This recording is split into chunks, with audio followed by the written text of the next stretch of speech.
Hey there, everyone. This is Trader Tim from eMiniMind.com, and I wanted to do a recap, kind of a rundown, run through of today's trade in the ES. Today's Tuesday, November 28th, and we had the live trading room this morning, and we caught the big move, 13 pointer that took us up to highs. It was a pretty incredible run, and I just wanted to walk through for those of you that weren't in the room or don't have access to the VIP area, do a little preview on kind of what we do in the trading room each day. So this morning, I've got trading hours only up. The left chart here is the daily chart, and you can see the uh, big move here on the E-mini S&P. I'm going to enlarge my tick chart. It's a 512 tick chart with Heikin-Ashi candlestick on top of it, and the using a simple fib retracement is what I'll be drawing up on the chart. So this morning we opened up, and the first setup took long, just was basically a V reversal, only upside down. So we dipped into new highs and then sold off immediately. Then we broke the lows on the morning, and at the same time we came down and made a new low, but then we got a low tick at lows. And so when we get a low tick that lines up with lows, that's a sign that we could potentially have the low of the day. And that's exactly what we had today. So that low tick at lows signaled that the short is not in play. So it's just a matter of waiting for the first long setup. And taking from lows to once we had this little candle here. Next candle breaks this candle. This would be the swing high that I would consider broken.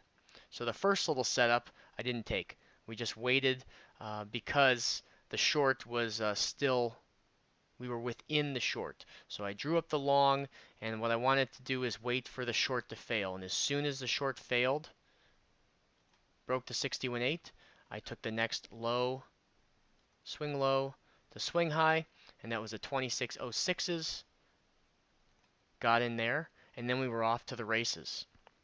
And so what we did was simply trail our stop all the way up for a 13-point gain.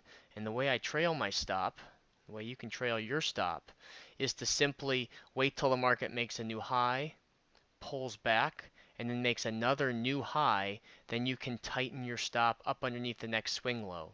So this next move, the market made a new high, we pulled back, we made another high, and broke out up here. So move the stop up underneath the swing low.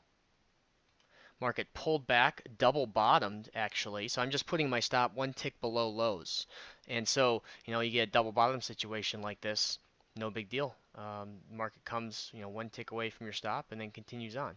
So made a new high, pulled back. Now we can't move our stop until we make another new high. So once we do that, boom, make a new high, then we can tighten our stop. And continuing on, made a new high, pulled back, made another new high. You can move our stop once again, pulled back, made a new high, move our stop, and then all the way up until we had a really, really good situation up here where the market ran quite a bit, pulled back, made a new high, pulled back, made a new high, and these highs there was not a lot of distance in between them, so ended up getting out at a 26.19 and a quarter. In at 26.06s, out at 26.19 and a quarter, and then boom, the market broke the previous swing low, and that's what started off this substantial pullback, at least in general size, not a huge pullback on the day, but enough to warrant getting out of the trade. So that's how we played that one this morning. That's basically how I play all my trades on the day trading the E-minis. And if you're interested in tuning in with us live. You can do that over at emoneymind.com/VIP.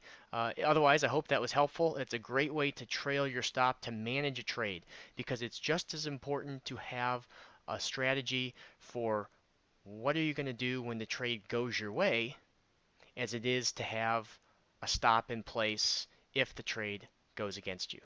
Hope you have a great week. We'll talk to you soon.